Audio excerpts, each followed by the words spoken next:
Hi, I'm Shawn Taylor, and welcome to Hustle, Play, Love. For tonight's play topic, I've invited some friends to talk about the wisdom of, the how-tos, and the do's and don'ts of traveling alone outside of the United States. I love to travel, and one of the hardest things for me about the COVID-19 lockdown was not being able to jump on a plane and leave the country. That's something I've done at least a handful of times alone, to Mexico, and last year to Copenhagen, Denmark. For a lot of women I've spoken to especially, the idea of traveling abroad alone sparks so much fear and trepidation that they wind up not taking the trip. They'd rather wait and hope that they'll be able to rally some girlfriends or family members to go. Or wait and hope their prince or princess arrives so they can take that romantic trip to the Dominican Republic. But like I reminded a friend, when did you ever wait on somebody else before you decided to make a move? Well, travel is no different. So let's chop it up with Jetta Bates. She is a global brand strategist and a travel and luxury lifestyle expert who has been all over the world. In 2016, she joined the cast of the Bravo reality TV series Tour Group. Welcome, Jetta. Thank you, Shawn. And Jean Williams. She is a writer, filmmaker, multidisciplinary artist of handcrafted jewelry, housewares, and paper sculpture, who took her first trip abroad alone just last year. Welcome, Jean. It's great to be here. I'm so glad you're here.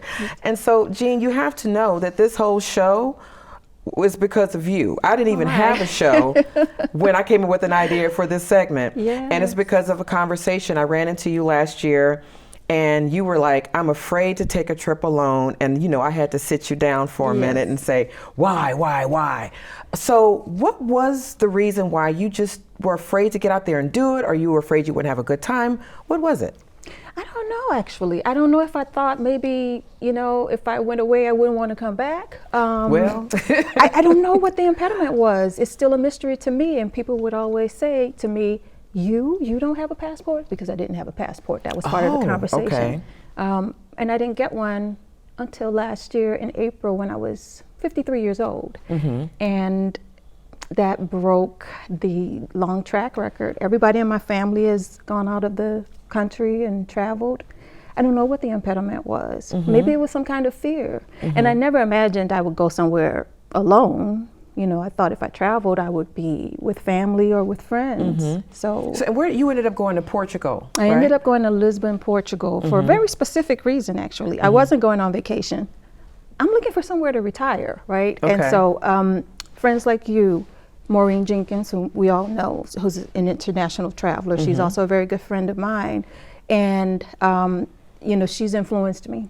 So I'm also in all these expat groups of people who are leaving America, and one in particular was Black in Portugal. Okay. And everybody was raving about this place. And so I asked Maureen to join me, and she said, I don't really have enough, you know, vacation time. And I said, maybe I'll go by myself. And that's what I did. And there's some things to consider too when you're traveling alone abroad. Now, Jetta, you've been a lot of places. Do you even know, I have a head count, how many places you've traveled to outside of the country? 70 countries. Oh my God. And I still have 2 continents. I haven't been to Antarctica, and I haven't been to Oceania. I haven't done that. But Do you want to go to Antarctica? Absolutely.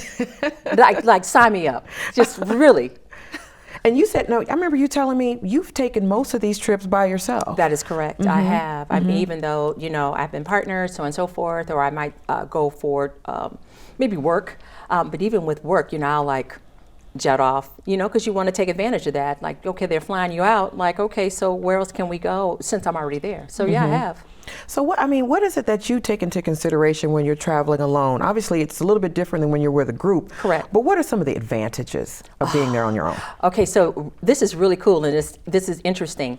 When you're by yourself, you get a chance to really get into the culture. So people have a tendency to come up to you. They're, you know, a little bit more friendly, only because you're just not surrounded by, you know, I'm American, so, you know, and a lot of times if I do travel and I'm in a group, I might be in a group of Americans. But, you know, I'm somewhere and, you know, people kind of like wondering, you know, what's going on with her or whatever. People are just more open. in addition to that, you really get a chance to kind of vibe out by yourself. Like sometimes you just really want to have these moments where you don't have to worry about anybody else. You just want to, you know, maybe you want to stay somewhere longer, or you don't have to explain yourself and so forth. You don't want to go on a bus tour. Oh my God, okay, just kill me now. But anyway, that. You have to know who you're traveling with. Shawn, yes. 100%. And you have to have those conversations before you go, because you will be miserable if you don't pick right. And that's for sure. And so one of the other things that I really enjoy about solo travel is this ability to really feel like you're doing something for yourself. You know, it's the ultimate expression of self-care. Okay, I love that. So Jean, you took a trip by yourself. So what were some of your favorite things about traveling alone when you went to Portugal? Well, I hadn't anticipated that I would feel a freedom, as Jetta is alluding to, without having to, you know, consult anybody about, are we going to do this trip? Are we going to eat at that restaurant? I do a lot of like walking around downtown by myself. I learned a word, is it flaneur in French? It's a person who just wanders about just aimlessly, you know, like just going into little stores and cafes and shopping and just, you know, like aimlessly just enjoying yourself. And so I had the opportunity to do that. I didn't have to be like scheduled to the max. And so I could just kind of improvise. My mentee had gone the August before I went. I went last August and early September.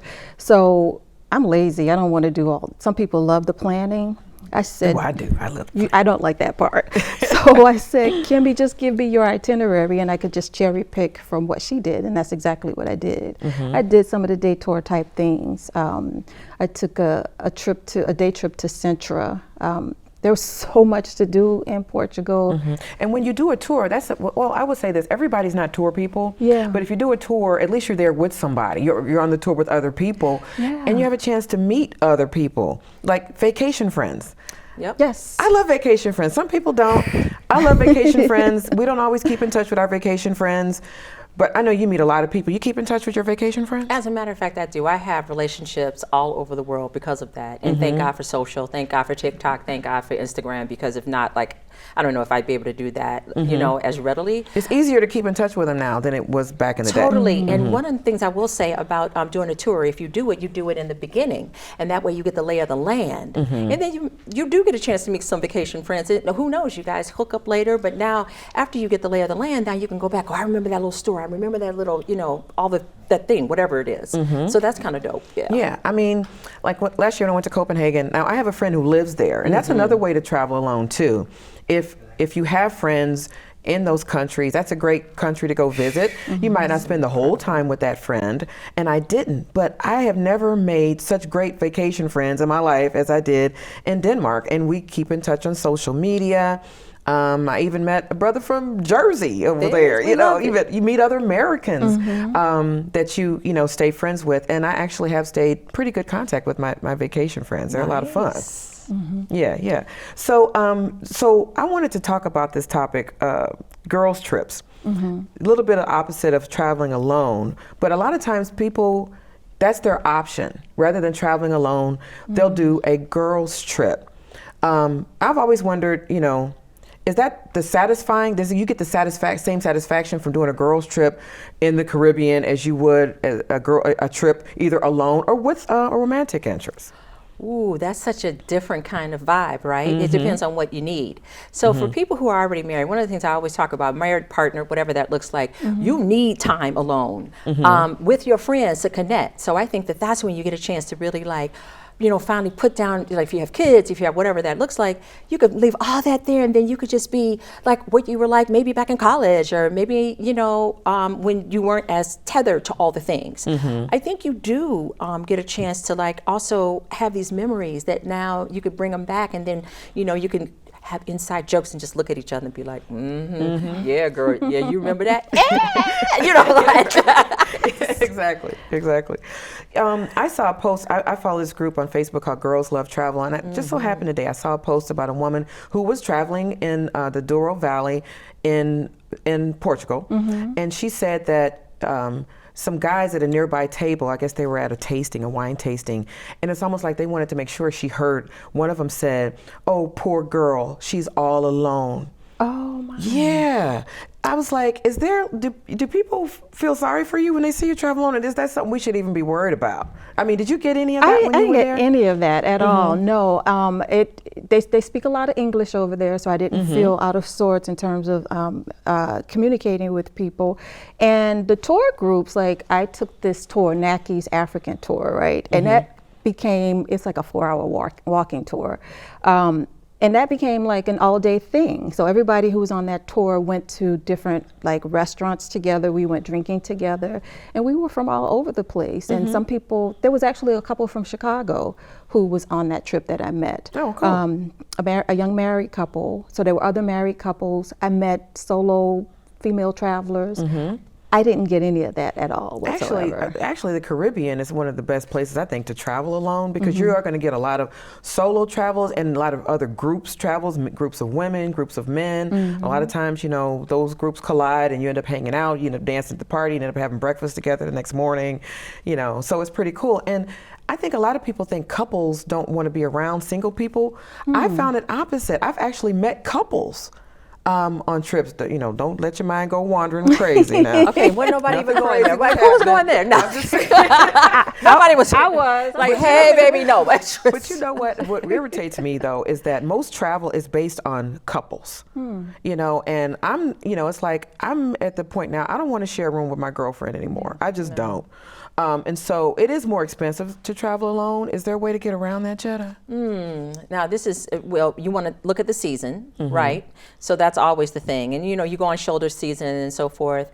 Or, you know, sometimes if you have new hotels and maybe everything's not built out. So maybe the spa's not open yet, but you can always go somewhere else to the spa, but then they'll give you a good deal. So those are some of the ways that you can kind of still have that, you know, luxurious experience and not have to like break the bank because you don't have, you know, two people in the room. But you asked a really interesting question around, do people look at you funny, or, you know, I've been to Italy by myself, all throughout Italy actually, and South Africa and so forth. So bottom line is, I think that you don't worry about other people, but most people have been real cool. Matter of fact, I typically don't have to pay for drinks when I'm by myself. Now that I like.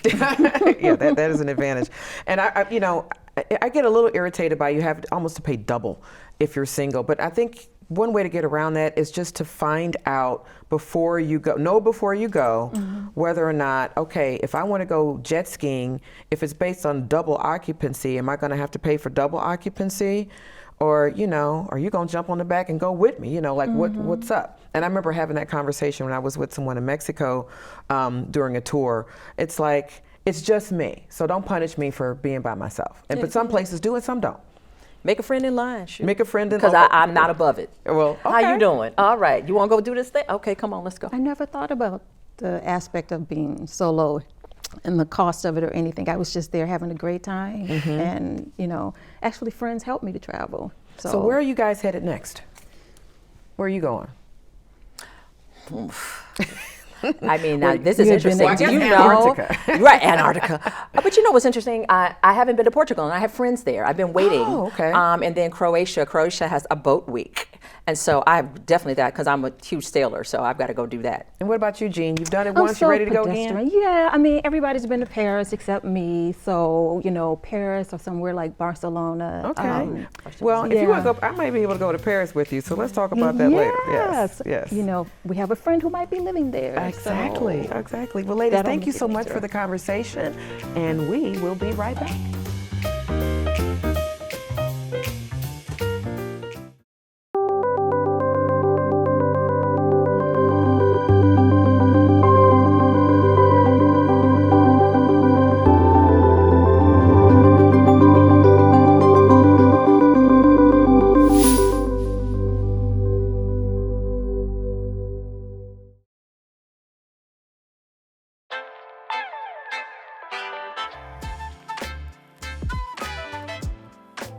And we're back, and next, love is on deck. I've been wanting to have this conversation on the air for some time. I've certainly had it privately with friends and loved ones, and I still can't wrap my head around what's happened to dating. Why is it so hard to find and build a life with a romantic partner? Or just go out to dinner or a movie? It's not just difficult for people over 40. Men and women in their 20s and 30s are having many of the same issues. The dating apps are full of fake profiles and creeps who send you unwanted pictures of their body parts. Men and women are reluctant to approach one another in public these days, but they'll text a stranger they've never met. And likely will never meet, because no one says, hey, let's grab a coffee. They simply disappear. Then there's a lot of chatter on social media focused on what women want and the men who are happy to tell them why they aren't getting it. Your standards are too high. You're not attractive enough to land a high-value man. You're undesirable. You're not living in your feminine energy.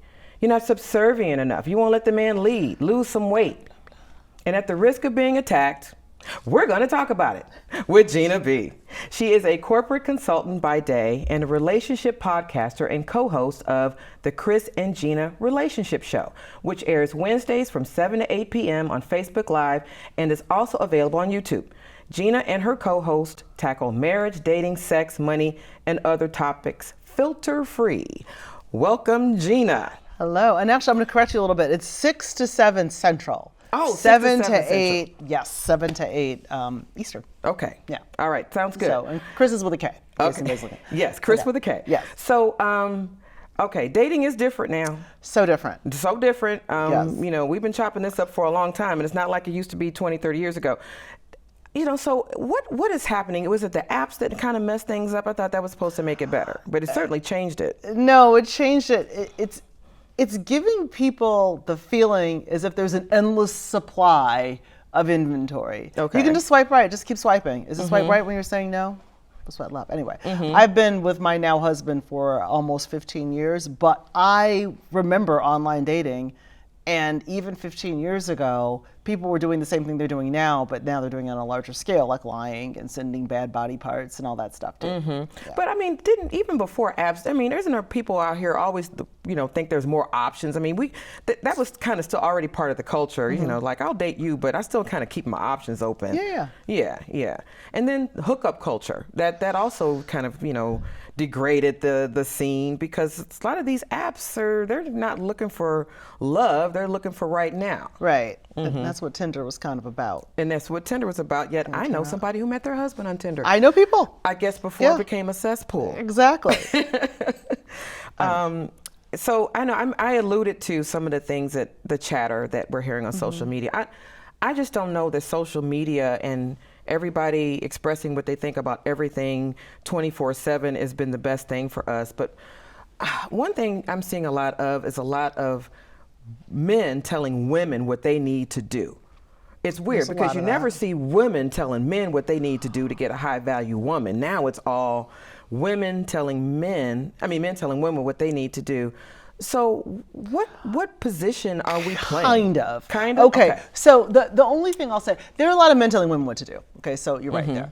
But there are a lot of women who are complaining about men, how much money they make, how much money they don't make, what they need to do. So I think everyone's telling everybody what to do. And everyone's complaining about each other, and no one's coming up with solutions to anything. So it's a clapback. It's like, okay, you said this about, so we're just kind of, it's the battle of the sexes now. Yeah.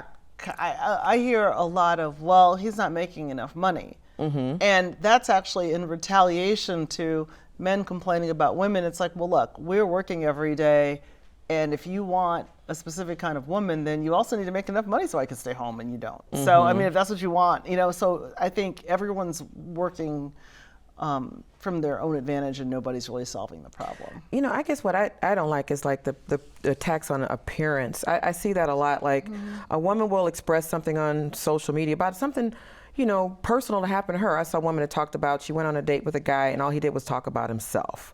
Yes. And all the comments under there were attacking her on her looks. And she said she dodged a bullet. And they were like, no, he dodged a bullet. I'm like, what is with the vitriol? Why are we so mad at each other? Everyone's like, it's kind of interesting, right? Because men will always go back to, well, women are supposed to be fine, right? And women will always go back to, well, he's supposed to make a lot of money. So you know what I mean? Like, so how are we meeting in the middle? How are we meeting in the And middle? a lot of women, now here's an interesting thing. So women of a specific generation were raised by women who might have gotten divorced and found themselves in bad financial predicaments and raised their daughters to say, don't worry about men, you get your degree, you get a good job, and be happy, even if you're not married or whatever it is, right? So those women grew up to deprioritize relationships, and they also grew up to deprioritize things that are traditionally feminine, right? Really? Okay, so lot of you times. kind of talk about the professional woman. So I wanted to go and get into that because Yeah. I don't think that because I went to school to get a degree and I became a professional woman that I didn't prioritize really getting married out of high school. Right, of course I didn't not. prioritize getting married right out of college. I was prioritizing, yes, trying to establish myself in my career. But, I always, wanted to, it was always important to have, a romantic relationship in my life. At the time, I wasn't gonna move someplace specifically for that or not Right. move or give up a job for that if that's what's considered not prioritizing. But there has been a lot of discussion over the years about the corporate woman or the educated woman, and like somehow we gave up romance because we pursued a career. And some people, it depends on how far you take that, right? And then I got a whole table full of people mad at me one night because there's a woman, and she was upset because she wasn't dating anyone. And she said, well, I don't understand why no one's asking me out. I mean, I've got a great job, and I've got a beautiful home, and I've got a good career. And I was like, all those things are great if you're a man, right? But men aren't looking for that. Men will pull a fine woman off the fry machine of McDonald's. He does not care what you do for a living. He doesn't care. Does not care. That is the truth. Ladies, write this down. They don't care. They don't I've learned that. Do care. not talk about, they don't care. No. Especially men who make a lot of money. What do they care? No, they don't really care. They just want you to be hot. So what are you supposed to talk about? Once We're again, supposed to, no, he you're doesn't supposed care. to just listen. Right. You're supposed to just listen to him. talk about himself. Yeah. I mean, the chickens come home to roost, right? When they don't have anything to talk about, and then when those women have to raise their children. So then now we've got a whole different problem. But I mean, realistically, when it comes to, I've seen men pull women out of very interesting spaces, and they're just like, well, she's fine. She's fine. And That's all that matters. But here's the juxtaposition, though. The juxtaposition is the woman that I was talking to who felt that she should get a high-value man because she herself is a high-value woman in the same way that this man that she's looking for. She's looking to marry the male equivalent of herself. Of herself. What's wrong with that, Gina? I mean, I wouldn't say anything's wrong with it, but you have to understand that, Power couple. There's a yin and yang to everything, right? And you've got to work that out between in whatever relationship you have. You have to work that, like, who's playing what role.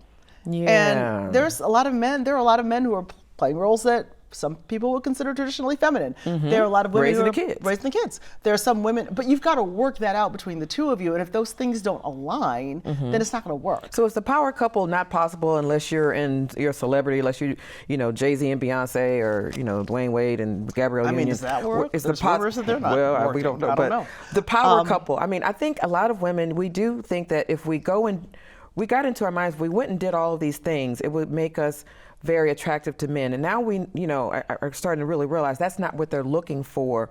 So, I mean, what are they looking for? Someone who's really sweet to them, someone who listen, support their dreams. I mean, and how does that conflict with what she wants? They're looking for peace. They're looking for peace. You got to be his peace. Okay.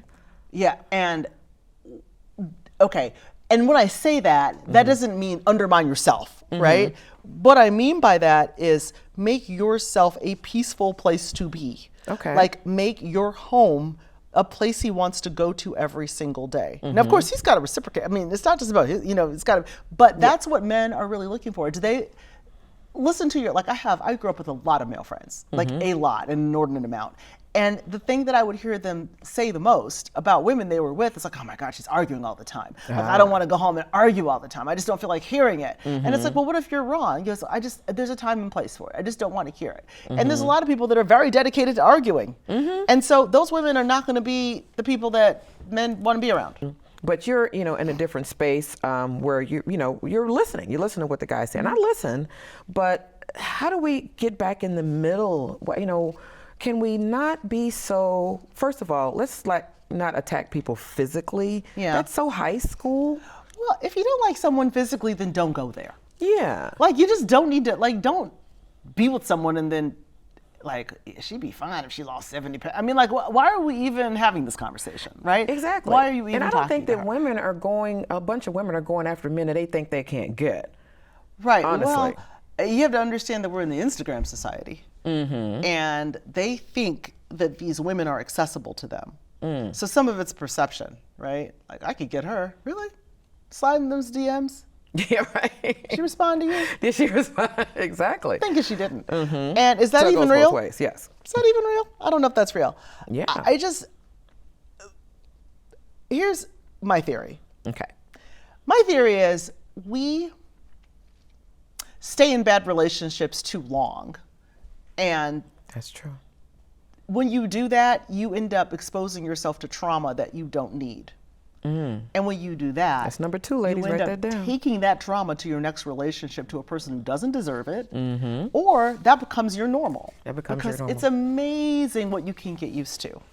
Yeah, you can get used to being in argumentative relationships. Yeah. You can get used to being cheated on. You can. I don't suggest it. You could but be you can. used to going on vacations by yourself or going to movies by yourself, even though you're married or in a relationship. Right. So, you know, and just because you get to the altar, that doesn't mean that all the problems stop. Oh, there no, they don't. You either. just have new problems. Yeah, you got new problems, Yeah. and hopefully you didn't marry a representative. You married the real person that you were dating all along. So, so tell me, what are some of the things we can look forward to coming up on the Chris and Gina show? So on Wednesday's show that we are taping, well, it's going to be live, we are going to be talking about things that we were taught and about being in relationships versus what we practice. Like what, yeah. So I think people are not educating their kids on what it's like to be in a really good relationship. And I'm finding that, no one taught me. And my co-host, Chris, says that everything he learned about relationships, he learns from the streets. He learned from the streets. And so that took him, and he said, I didn't get married till I was 37, and that's probably why. So if anybody wants to hear some pretty rough commentary on that, they should tune in. They should to tune the in. Chris and Gina relationship. If you want the real deal, that's where you got to go anyway. The Chris and Gina show. When does it air again? We swear there. It's all kind of, it's Wednesday nights, 6:00 p.m. on our Facebook page. People can kind of connect with us on Facebook, KRIS and Gina Relationship Show. And we have all of our archives that are posted there too. Yep. So feel free to comment. We respond. And my co-host is different. Yes. So yeah, you'll have a good time. You have a good time. Yeah. Okay, thank you so much for joining me. I'm glad we had this discussion. Me too. It's fun. We'll be right back.